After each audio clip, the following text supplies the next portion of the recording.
예술, 영성, 그리고 인생, 이런 제목으로 오늘 세 번째 말씀 전하게 되었습니다.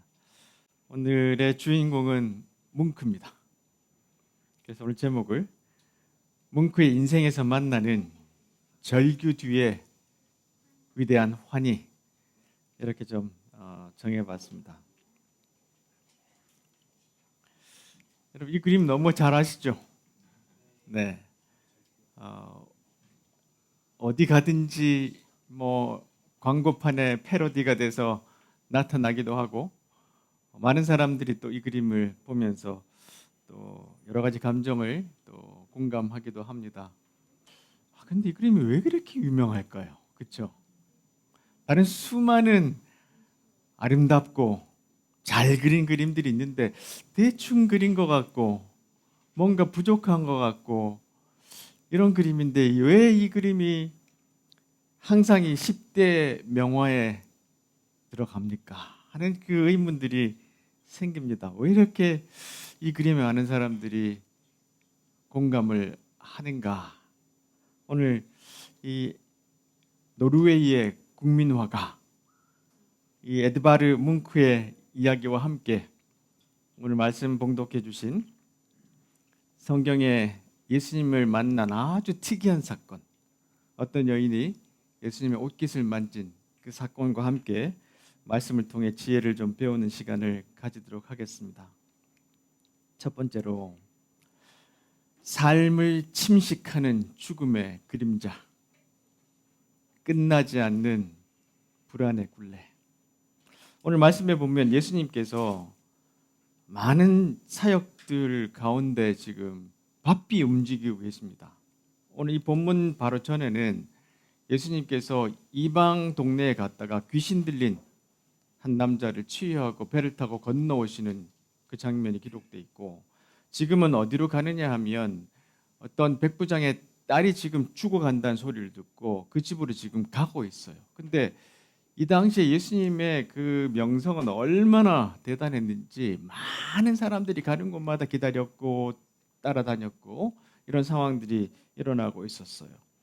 자, 오늘 본문에 보면 예수님께서 이제 그와 함께 가셨다 했는데 요청을 받은 사람과 함께 길을 가고 있는데 보세요. 사람들이 예수님을 애워쌌습니다. 어마어마하게 많은 인파가 예수님을 밀며 따라왔는데 한 여인이 그 가운데 섞여 있어요.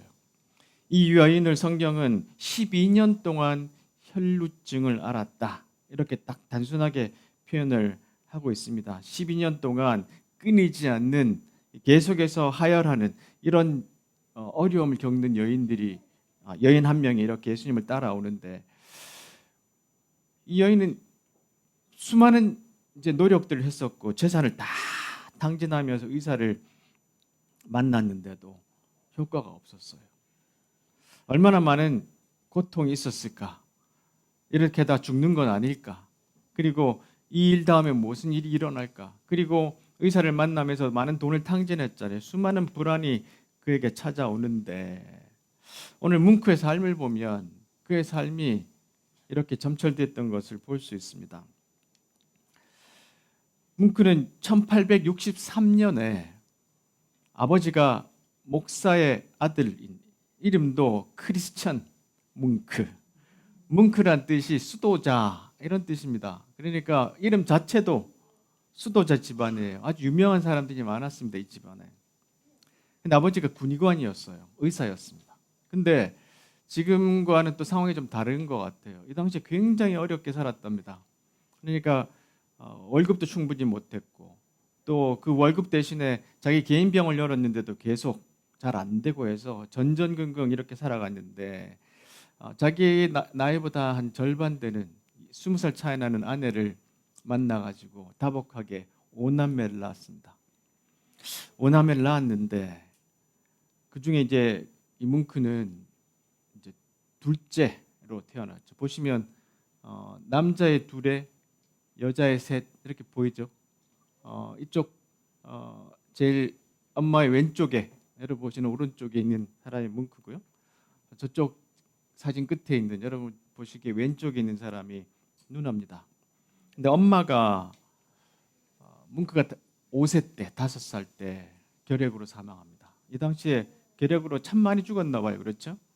그 다음에 엄마가 죽고 난 다음에 이 에드바르 뭉크는 자기 누나를 소피에를 친엄마처럼 그렇게 따랐는데 자기가 결핵이 먼저 걸리고 그 결핵이 옮아서 자기 누나가 사망합니다. 그러니까 이것이 평생 죄책감으로 남았어요. 나 때문에 누나가 죽었다. 자, 그리고 이제 여동생, 엄마에게 안겨 있는 엄마 라우라인데 그 안겨 있는 막내가 잉겔인데 얘는 정신병을 앓았어요.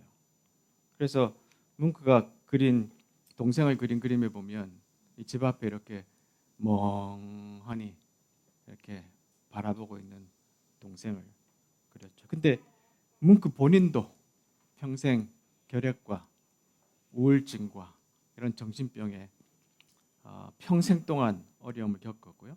아버지도 갑자기 뇌졸중으로 사망합니다. 그리고 남동생도 30세에 죽게 됩니다.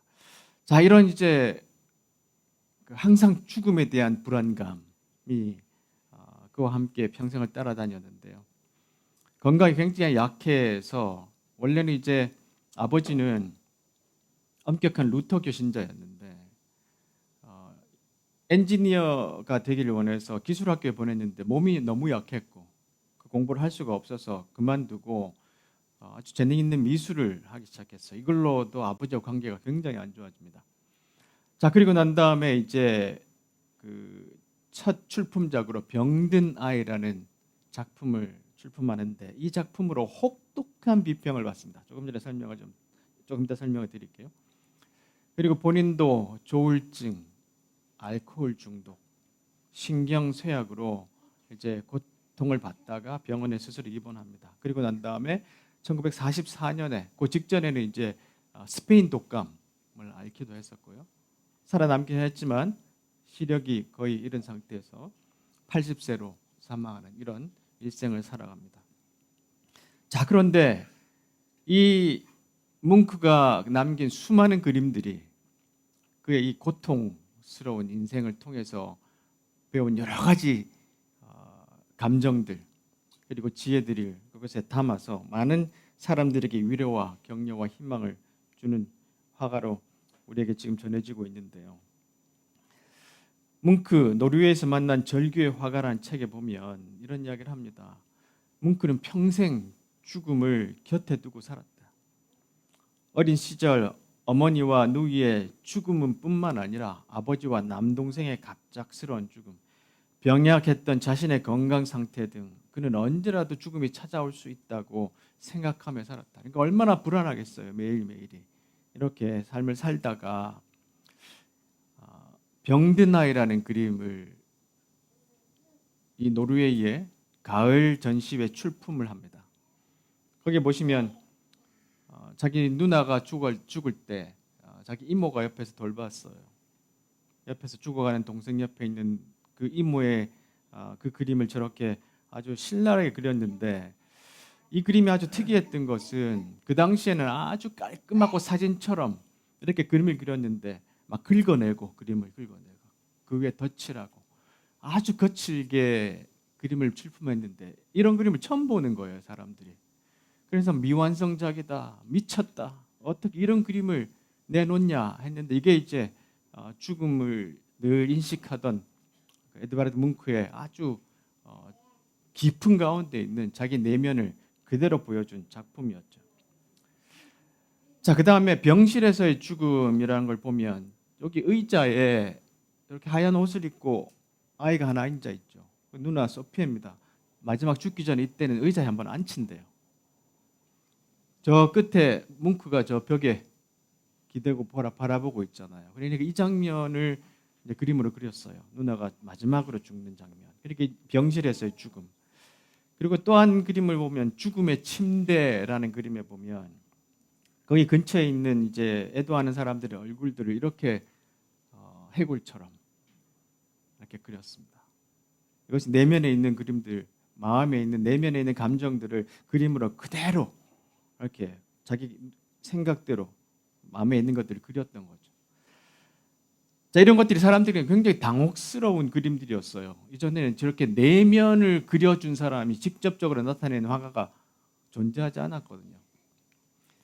그가 자주 그린 그림 중에 하나가 멜랑꼴리라는 주제의 그림입니다. 보시면 한 남자가 해변에 앉아가지고 이렇게 턱을 깨고 있잖아요. 저쪽 뒤에는 아마 갓 결혼한 신혼부부가 다리 위에 서 있는 듯한 그 그림이 있고, 이쪽에는 한 남자가 이렇게 바다를 보는지 아니면 내면을 바라보고 있는지 깊이 고뇌에 잠겨 있습니다. 색감도 보시면 아주 우울한 색감들을 사용하고 있죠. 자, 여기서 과거가 남긴 우울, 미래가 보낸 불안이란 책에 보면 보세요. 불안의 핵심은 걱정이래요. 불안의 핵심은 걱정.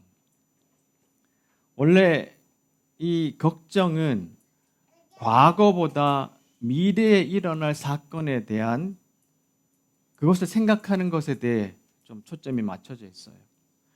우리는 불확실한 상황에서 예상되는 위험과 부정적인 정서를 회피하기 위해, 이런 죽음이란 것들, 불행이란 것들을 회피하기 위해서 걱정이라는 대처 방식을 사용한답니다. 불안을 대처하기 위해서 걱정한대요. 걱정을 하면 부정적인 사건이 발생할 가능성이 줄어든다고 착각하고,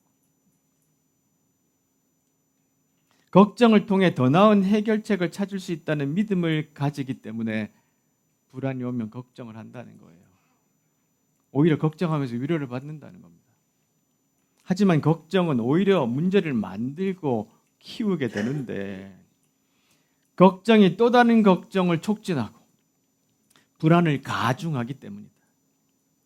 이렇듯 미래에 마음이 머무르면 불안해지고, 불안은 더욱 불안을 증폭시킨다. 우울은 과거의 문제고 불안은 미래의 문제라고 말합니다. 자꾸 걱정하면서 불안을 키워가는 것이 일반적인 우리의 모습이다. 아마 이 뭉크도 계속해서 불안들이 커져갔던 것 같아요. 고미숙이라는 철학자가 이런 이야기를 합니다. 점점 나이가 들수록 감당하기 어려운 난제들을 만나게 됩니다. 느닷없는 이별이나 질병, 죽음 등이 그에 속하겠죠. 설령 나 자신은 이런 문제를 잘 비껴간다 해도 내가 소통하고 있는 친구나 지인들까지 포함하면 반드시 겪을 수밖에 없는 일입니다. 그럴 때는 정말 깊은 통찰이 필요합니다. 그렇지 않으면 세상의 흐름에 휩쓸려 가다가 절망 아니면 허물을 겪게 됩니다. 내가 직접적인 고통, 불안을 만날 때나 아니면 내 주변 사람들이 그런 어려움을 겪을 때 잘 통찰해 봐야 된다는 겁니다. 잘 생각해 봐야 된다는 거예요. 안 그러면 그냥 갈팡질팡하다가 그냥 절망하거나 허무하거나 그냥 냉소적인 사람이 되고 말 것이라고 말하고 있습니다. 이렇게 뭉크도 그 길을 갔고, 오늘 이 혈류병 걸린 여자도 12년 동안 아마 그 길을 갔을 거예요. 참 고통스러운 시간들. 내가 무엇을 잘못해서 받은 것도 아니고 내가 원해서 받은 것도 아니고 갑자기 찾아온 질병, 갑자기 찾아온 죽음이 이렇게 삶을 이렇게 힘들고 어렵게 만드는 불안 속으로 우리를 몰고 가는 그런 결과를 만들어냈습니다. 두 번째로, 상처에 더 씌워진 낙인, 율법의 낙인, 내면도 외면도 끼어져 버린 인생. 자, 보세요. 오늘 이 12년 동안 혈류병을 앓은 여인이 있는데, 자기가 병을 앓은 것도 지금 큰 고통이잖아요. 그리고 모든 재산을 다 소비해서 병을 좀 낫게 해보려고 했는데 이것도 안 됐잖아요. 이것도 어마어마한 재앙인데, 이 당시에는 종교가 더 씌워놓은 어마어마한 굴레가 이 여인에게 작동하고 있었어요. 레위기에 보시면 여자가 월경을 하는 때가 아닌데도 몸에서 피가 계속 나거나, 월경이 다 끝났는데도 몸에서 계속 피가 나면 그 여자는 피가 나는 동안 부정하다 그랬습니다. 12년 동안 계속 지금 혈류병이 있잖아요. 피를 흘리는 동안 이 여인의 눕는 침대도 의자도 앉은 모든 것이 부정하니까 이 여인은 다른 사람들과 격리해서 살아야 된다. 몸이 닿으면 부정해지니까 심지어는요, 이 이스라엘 남자들이 자기 방석을 들고 다녔대요. 혹시나 그 자리가 어떤 여인이 앉았다 지나갔는데 이 율법에 해당될까 봐. 자, 이렇게까지 온 사회가, 온 마을이 이 율법 안에 작동하고 있는데 이 여인이 얼마나 어려웠을까요? 이 여인을 만지면 부정하게 돼요. 그러면 예배를 못 갑니다. 그러니까 이 여인은 철저하게 사회적으로도 격리되고 철저하게 모든 사람들로부터 소외돼서 외로움 속에 살아가는 사람이 됐어요. 우리가 이 세상을 살다 보면 어떤 사람이 이런 고난과 고통을 당할 때 많은 사람들이 지적하죠. 네가 잘못해서 그랬잖아. 그래서 사회적으로 격리하거나 비난하게 만드는 그런 일들을 하게 되는 걸 종종 볼 수 있죠. 자, 뭉크가 이런 이야기를 했답니다. 나는 인류의 가장 끔찍한 두 가지 적인 결핵과 정신병을 물려받았어. 질병과 광기와 죽음이라는 검은 천사들이 내 요람 곁에 서 있었지. 일찍 돌아가신 어머니는 결핵균을 나에게 물려줬고, 보세요. 굉장히 예민하며 신앙심이 지나쳐 광기에 가까웠던 아버지는 나에게 정신병의 씨앗을 물려줬지. 아버지가 얼마나 광기에 잡힌 종교인이었냐 하면 식탁에서 엄마가 남긴 그 편지를 읽게 한 다음에 거기서 하나라도 잘못하면 지옥 간다고 늘 밥 먹을 때마다 이야기했어요. 아버지가 자기 가족이 이렇게 죽는 게 자기 잘못이냐. 그래서 어마어마하게 종교적으로 빠졌는데 병적으로 아주 자녀들을 좀 종교적으로 학대하는 정도까지 이르는 그런 사람이 되었습니다. 자, 그래서 뭉크의 작품에는 그 전에 없었던 어떤 사람도 그리지 않았던 그림자들이 등장해요. 이 뭉크의 그림에는 실체를 알 수 없는 불안함, 죽음을 상징하는 이 그림자들이 등장하는데 보세요. 이 그림도 유명한 그림인데 생클루의 밤이라는 그림인데 저 창가에 남자 하나가 창가 바깥에 세네강을 보고 저렇게 있어요. 밤인지 낮인지 모르겠지만 이렇게 바깥은 낮인 것 같은데 커튼을 다 쳐놓고 사람은 전혀 실체는 보이지 않지만 아주 어둠 속에 슬픔 속에 절망 속에 있다는 것을 보기만 해도 느껴지죠. 자기가 파리에 와서 그림을 배울 때 소식을 듣습니다. 아버지가 갑자기 뇌졸중으로 사망했다. 자기 머릿속에 아버지와의 관계를 생각하면서 저렇게 창밖을 보고 있는 그림을 스스로 그렸어요. 그 다음에 이 그림도 유명한 그림인데 제목 보세요. 석양에 병든 기분, 절망.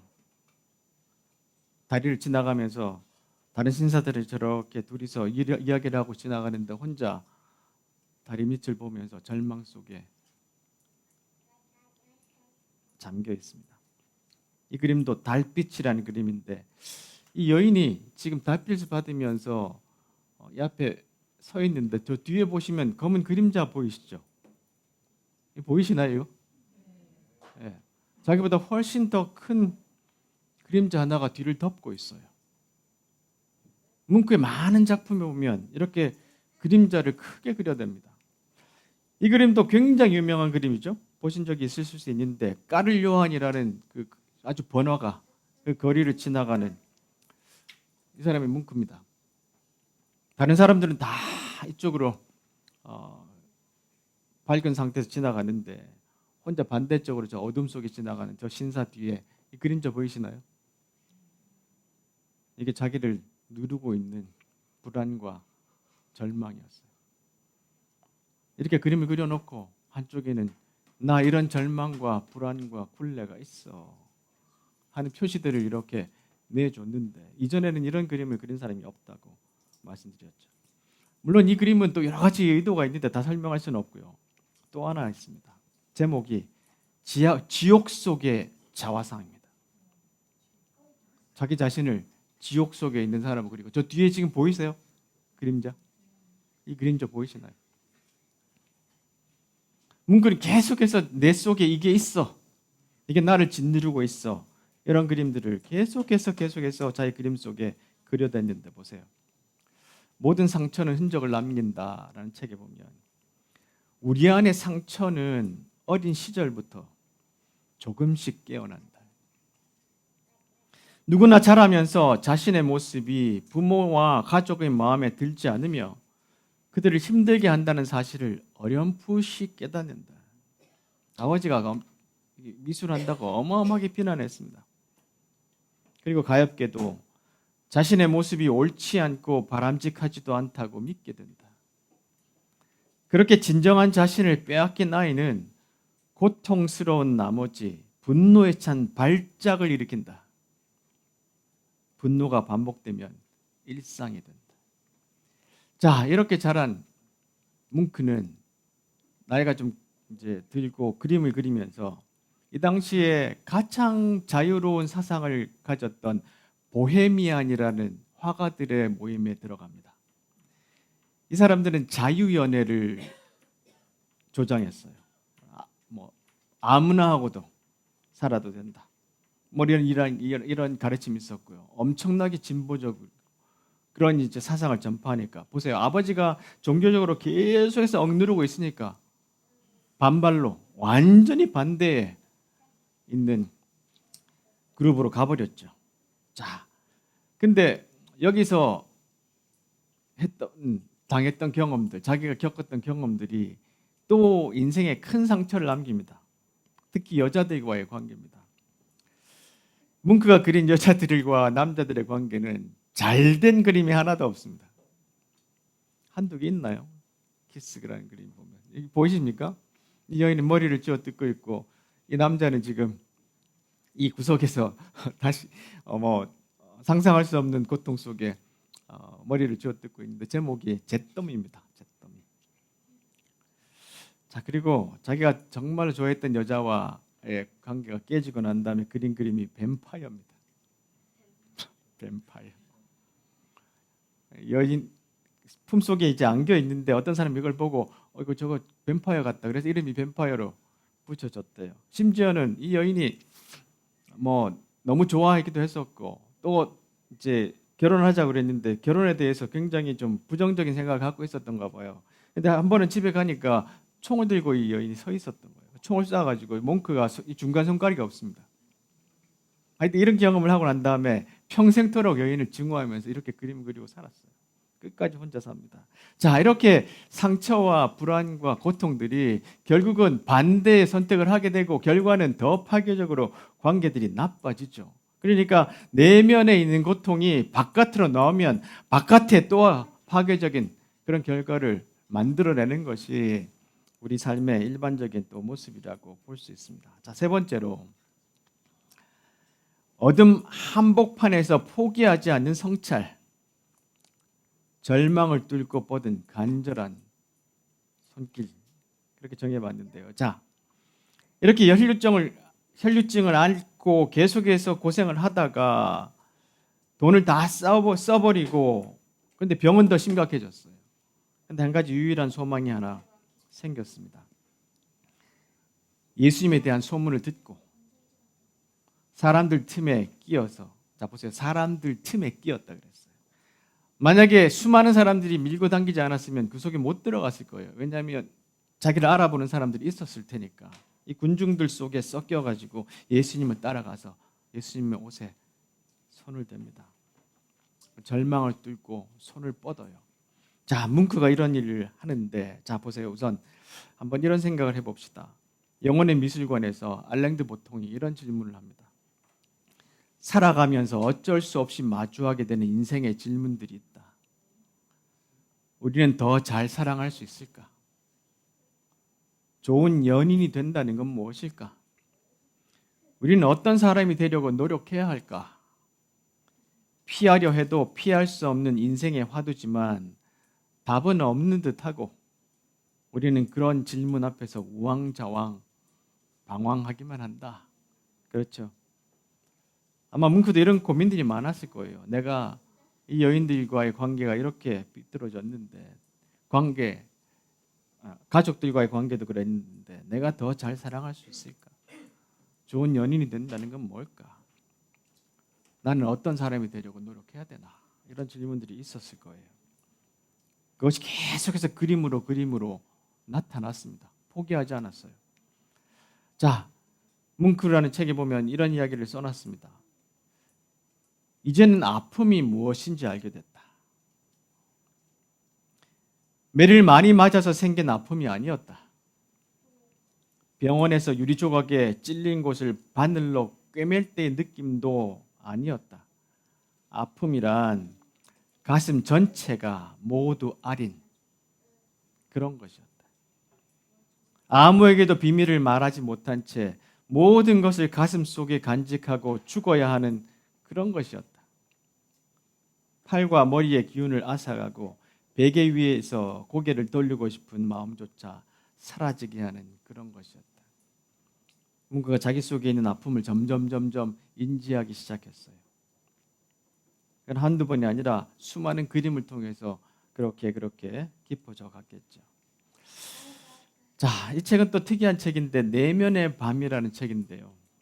니콜라 드모랑이라는 프랑스의 아주 유명한 프랑스의 지성의 중심에 있는 사람인데, 이 사람이 자기가 양극성 장애를 가지고 있는 것을 책으로 썼어요. 책이 나오자마자 프랑스 사회에 큰 반향을 일으켰습니다. 이 사람이 이런 이야기를 합니다. 불안하고 불편한 상태가 지속된다면 반드시 지금 상태가 정확히 어떤 상태에 해당하는지 확인해야 된다. 무엇보다도 시간을 끌어서는 안 된다. 자기는 오랫동안 시간을 끌었어요. 진단받는데도 오래 걸렸고요. 정신과 진료가 처음에는 꺼려지더라도 괜히 다른 곳을 전전하지 말고 곧바로 정신병원을 찾아가자. 결국 두드려야 할 문은 그곳에 있다. 많은 사람들이 시간을 점점 딜레이하면서 더 고통 속에 빠지는데 이분은 이런 조언을 하는 거예요. 빨리 찾아가는 것이 좋다. 제가 왜 이 인용을 하냐면 이것을 견디다 못한 뭉크가 스스로 병원을 들어갑니다. 여기에 동의는 이 뭉크가 굉장히 존경했던 반 고흐가 있는데, 반 고흐가 어떻게 했죠? 나중에 견디다 못한 자기의 어떤 정신병을 견디다 못해서 마지막에 총으로, 물론 이제 자살했다 안 했다 말이 많긴 하지만 이건 좀 스포일러인데 제일 마지막 설교는 아마 반 고흐가 되지 않을까, 이 시리즈에. 그래서 본인이 굉장히 두려워했어요. 자기도 이렇게 일생을 마감할까 봐. 그래서 깊은 절망과 우울과 이런 어려움 속에 심각한 알코올 중독 속에 있다가 나 스스로 병원으로 들어가자 하고 클리닉으로 찾아 들어갑니다. 8개월 동안 혹독하게 이곳에서 치료를 받습니다. 전기 치료까지 다 받고, 이 당시에 가장 좀 최신의 의료 기술이라고 했던 그런 치료까지 다 받았어요.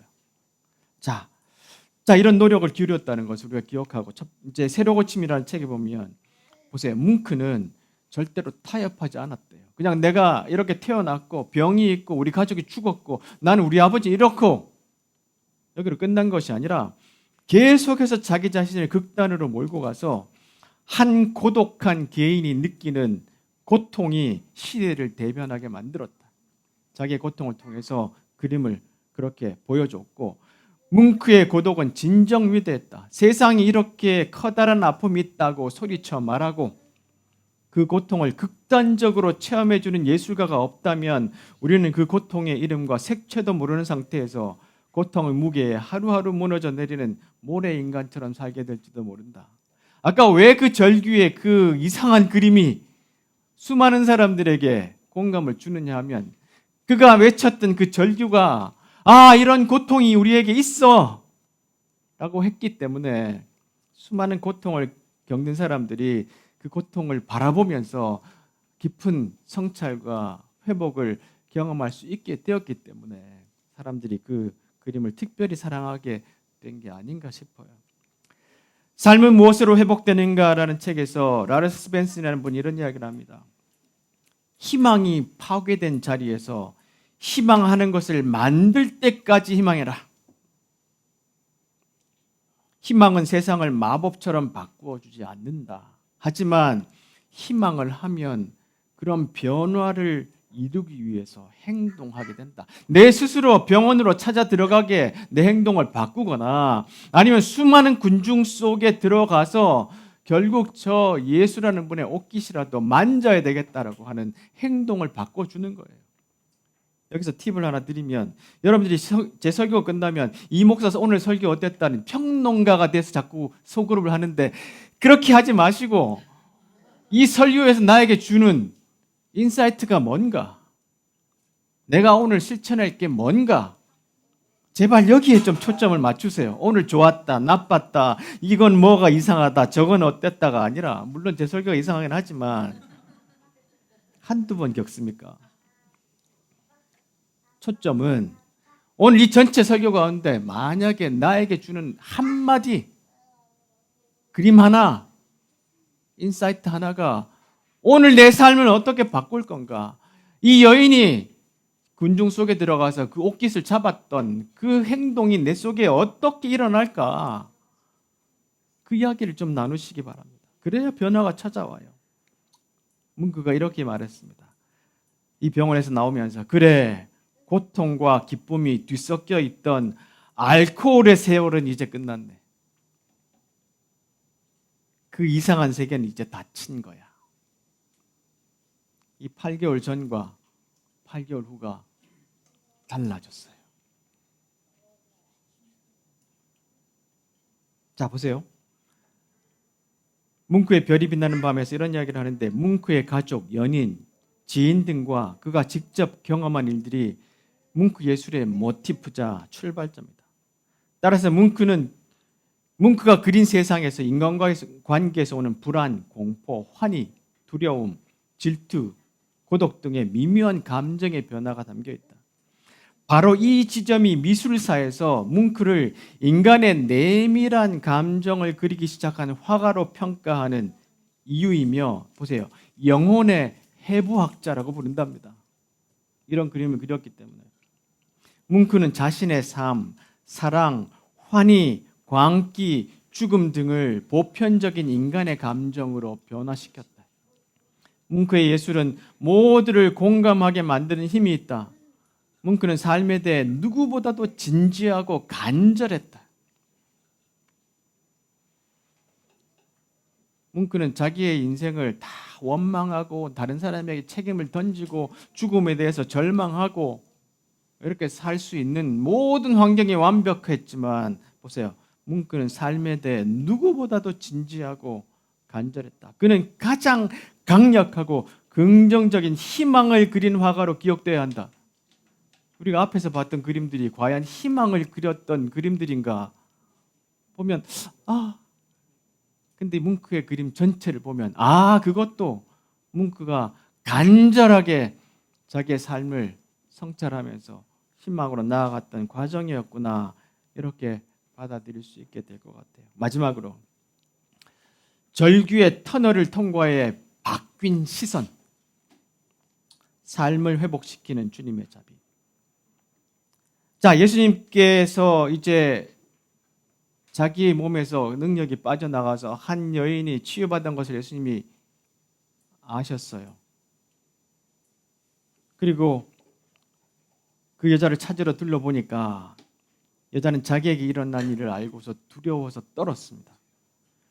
그리고 예수님 발 앞에 모든 사실을 말씀드렸는데 예수님의 반응 보세요. 딸아, 내 믿음이 너를 낫게 했다. 안심하고 가라. 그리고 건강하게 지내라. 예수님이 건강하게 지내라고 말한 사람이 누구 또 있습니까? 아주 평범하게 건강하게 살아. 그렇게 돌려보냈어요. 자, 이 여인이 가진 믿음이 뭡니까? 이 여인은 예수님이 하나님의 아들이고 예수님을 믿으면 죄가 사함받고 용서받는다는 그 믿음을 갖고 있었나요? 아니에요. 지푸라기 잡는 심정으로 저분이 능력 있다고 그러니까 사람들 속에 섞여서 마지막에 최후의 수단으로 그분의 옷자락을 잡았어요. 존재의 용기라는 책에서 폴 틸리가 말합니다. 믿음은 불확실한 뭔가에 대한 이론적인 긍정이 아니다. 믿음은 자, 내가 이 버스가 몇 시에 올 것이다. 나는 믿습니다. 이런 믿음이야. 이게 믿음이 아니라는 거예요. 믿음이라는 건 뭐냐 하면 평범한 경험을 초월하는 뭔가를 실존적으로 받아들이는 거예요. 평범한 경험은 내가 갖고 있는 이 고통과 혈류증의 이 어려운 상황들을 지나는 것이 평범한 상황이고, 이것을 뛰어넘는 것은 뭐냐면 저분을 만지면, 저곳에 들어가면, 이 일을 하면 내가 달라질 것이라고 받아들이는 그 초월을 실존적으로 받아들이는 것, 이것이 믿음이라는 겁니다. 기독교에서는 바로 그분이 우리 예수님이라는 것을 받아들이는 것. 불안을 안고 나아가기라는 책에서 김연경 저자가 이런 이야기를 합니다. 우리 모두는 살아가면서 피할 수 없는 고통을 겪는다. 원인은 다양하다. 질병일 수도 있고, 갑작스러운 이별이나 상실일 수도 있다. 사업이 어려워질 수도 있고, 때로는 나의 실수와 선택이, 때로는 타인의 말 한마디나 무심한 태도가 이유가 되기도 한다. 고통은 우리를 비켜나가는 법이 없다. 마치 거부할 수 없는 계절처럼 때로는 무심하게, 때로는 가차없이 찾아온다. 고통은 피할 수 없지만 괴로움은 내가 어떤 태도를 취하느냐에 따라 피할 수도 아닐 수도 있다. 고통은 찾아오지만요, 괴로움은 내가 만들어내는 거예요. 부처에게 어느 날 자기 아들이 죽은 여인이 찾아왔습니다. 그래서 계속해서 그 여인이 부처에게 자기 아들 좀 살려달라고. 그러니까 부처가 숙제를 하나 줬어요. 저 마을에 가서 집안에 아무도 죽지 않은 집이 한 집이라도 있으면 그 집 사람을 한 사람만 데려오면 내가 네 애를 낳게 해주겠다. 다시 살려주겠다. 한참의 여인이 돌아왔습니다. 못 찾았습니다. 모든 사람들이 고통을 다 겪고 있다라는 이야기죠. 그런데 그것을 괴로움으로 가지지 말라는 거예요. 우리 모두는 고통에 시달리지만 고통을 바라보는 방식과 그것에 어떤 의미를 부여하고 어떤 관계를 맺느냐는 우리의 몫인 거예요. 이게 불교로 표현하면 두 번째 화살을 맞지 말라라는 겁니다. 첫 번째 화살, 고통이 날아오는 것은 내가 어떻게 할 수 없어요. 질병일 수도 있고 이별일 수도 있어요. 근데 그 화살을 계속해서 묵상하고 괴로움으로 만드는 것은 내 몫이라는 겁니다. 두 번째 화살을 맞지 말라는 거예요. 자, 여기서 중요한 것은 뭐냐면 시각이 바뀌는 거예요. 시선이 달라졌어요. 뭉크의 그림이 완전히 달라집니다. 이 병원에 갔다가 나온 다음에 그가 삶을 보는 눈이 완전히 변화됩니다. 한번 보여드릴게요. 자, 자기 자신의 자화상을 그릴 때도 이렇게 그렸어요. 저 뒤에 또 그림자 또 있습니다. 보시면 이 담배를 피우는 자화상이라는 그림인데 아주 어둠 속에 담배 하나 들고 세상을 저렇게 바라보고 있어요. 근데 보세요. 그 다음 자화상이 이렇게 달라졌습니다. 색깔 달라졌죠. 이 다음부터는 완전히 그림들이 색감부터 시작해서 얼굴을 표현하는 방식도 다 달라집니다. 모든 것의 가장자리에서라는 책에서 파커 제이 파머가 죽을 것 같은 우울증을 3번 겪고 난 다음에 이런 이야기를 했습니다. 3번의 깊은 어둠이라는 파괴적인 경험이 내 또 다른 부분인 빛을 부정하지 않는다는 점을 이해하게 된 것이다. 하나님이여 하나님이여 왜 나를 버리셨나이까? 빛이 있음에도 불구하고 어둠 속에 거꾸러졌을 때 내가 거듭 던졌던 질문이다. 그 응답으로 패러독스에 대한 머튼의 생생한 이해가 나를 구출해 줬다. 그 패러독스가 뭐냐 하면, 역설이 뭐냐 하면 온전해지려면 어둠과 빛 둘 다가 나라는 것을 받아들여야 된다. 그 이전에 이 사람도 나고 그 이후에 나도 이렇게 변한 것도 나라는 것. 세상을 보는 시선이 달라졌어요. 그 다음에 그림 보시면 그 이전의 그림과 완전히 달라졌습니다. 이 그림이 양배추 밭의 남자예요. 그다음부터 그리는 것은 들판이에요. 생명이고 빛입니다. 어둠과 절망과 그림자의 막 남자 여자 막 뱀파이어의 이런 그림을 그리다가 들판에 나가서 생명력 있는 사람들 빛을 그리기 시작했어요. 그의 눈의 시선이 달라졌습니다. 이 그림은 오슬로 대학교 벽화에 그려져 있는데요. 사이즈도요. 보세요. 4m 49에 7m 86입니다.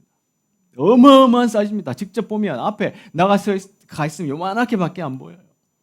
이런 그림들을 장대하게 그려냅니다. 세상을 보는 시각이 완전히 달라졌어요. 희망을 그리기 시작했고 사람들에게 힘을 주기 시작했습니다.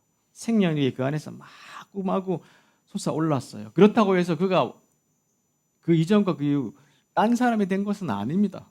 그 이후에도 여전히 가진 질병과 어려움을 겪으면서 살아갔어요. 죽기 전에 마지막으로 그린 그림. 자화상인데 제목이 시계와 침대 사이입니다. 저 뒤에 시계 보이시나요? 개종시계. 저 시계가 할아버지의 시계였대요. 근데 그 시계의 특징이 뭐냐면 그 안에 시계의 모습이 있습니까? 시침과 분침, 숫자가 하나도 보이지 않아요. 영원을 상징합니다. 그리고 이것은 침대인데요. 시계와 침대 사이에 이제 곧 1년 있다가 이제 죽을 자기의 모습을 이렇게 그려놨어요. 이 영원함 속에, 시간 속에, 그리고 내가 곧 죽어야 하는 저 침대 사이에 나를 배치해놨어요. 죽음이 자기를 더 이상 짓누르거나 두렵게 만들거나 불안한 것이 아니라 이겨낸 사람이에요. 자기가 보았던 그 침대에서는 자기의 엄마가 돌아가셨고 누나가 죽었고 수많은 사람들이 상처를 받았던 그 고통의 침대지만 저 침대에 자기는 곧 올라갈 거예요. 그러나 그 죽음이 더 이상 자기를 짓누르지 않았어요. 그것이 마지막으로 그 고통의 질곡의 과정을 거치고 난 다음에 그려낸 한 사람의 큰 고통의 여정을 거친 사람의 묵상과 성찰이었습니다. 자, 브레네 브라인은 이런 이야기를 하네요. 많은 사람들이 중년에 일어나는 현상을 위기, 여기 중년 많습니다. 중년의 위기라고 부르는데 이분은 그것을 이렇게 이야기했어요. 그것은 위기가 아니라 엉켜있는 실타래를 풀어내는 과정이다. 우리도 이 사이에서 우리 안에 있는 엉켜있는 실타래를 풀어내야 됩니다. 포기하지 말고 불안 속에 침식되지 말고 희망을 가지고 마치 예수님의 옷깃을 잡는 저 심정으로 다가가서 우리의 엉켜있는 이 실타래를 풀어내야 우리의 남은 인생도 행복하고 기쁘게 살 수 있을 것 같습니다. 자, 파커 제이 파머가 이런 이야기를 했어요. 죽음에 관해서는 어느 것도 선택할 수 없다. 그러나 불가피한 것을 어떻게 끌어안을 수 있을지는 선택할 수 있다. 젊음을 예찬하고 나이 듦을 폄하하며 죽음을 직면하지 못하도록 만드는 이런 문화에서 그런 선택은 어려울 수밖에 없지만 일모를 지시하는 자연의 법칙은 우리의 종말도 지시한다. 우리는 죽을 사람들이에요. 필멸하는 존재입니다. 그러나 그 길을 어떻게 여행할지는 우리의 선택이다. 뭉크가 자기의 이 모든 불안과 아버지와의 그 관계를 인생을 망치는 재료로 쓸 수 있지만 마지막까지 저 괴종시기와 침대 사이에서 믿음으로 살아갈 수 있었던 것은 자기 인생을 이렇게 살지 않겠다는 선택이었어요.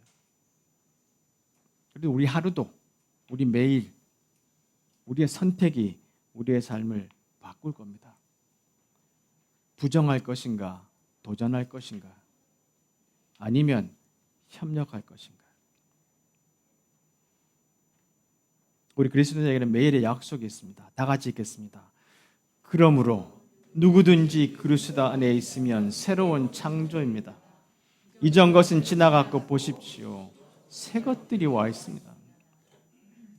여인이 예수님의 옷깃을 만지고 난 다음에 예수님의 그 말씀은 네 믿음이 너를 구원했다. 자, 돌아가서 건강하게 잘 살아라. 이 여인에게 부탁한 것은 이제 일상으로 하는 복귀의 명령이었어요. 재산은 다 없어졌어요. 관계들도 다 망가졌고요. 여전히 마음속에 상처들은 남아 있습니다. 몸은 달라졌겠지만 일상을 살아내는 것은 그 다음에 이 여인에게 맡겨져 있어요. 예수님 말씀하셨어요. 건강하게 잘 지내라. 우리는 그 선택이 우리에게 있다는 것을 기억하고 달라진 시선, 오늘 말씀을 듣고 내 시선이 달라져서 내가 이 인생을 그냥 협력하고 살아가서 절망으로 끝낼 것인가, 아니면 이 예배 이후에 새로운 피조물로 나에게 선택과 예수님의 인도하심이 있다면 달라진 삶을 살 것인가, 이런 결단이 우리에게 있다는 것을 기억하시고, 말씀 안에 예수 안에 있으면, 예수님의 옷자락을 잡고 있으면 우리는 새로운 피조물이다, 늘 기억하시고 사시는 우리 모두가 되기를 간절히 바랍니다. 기도하겠습니다.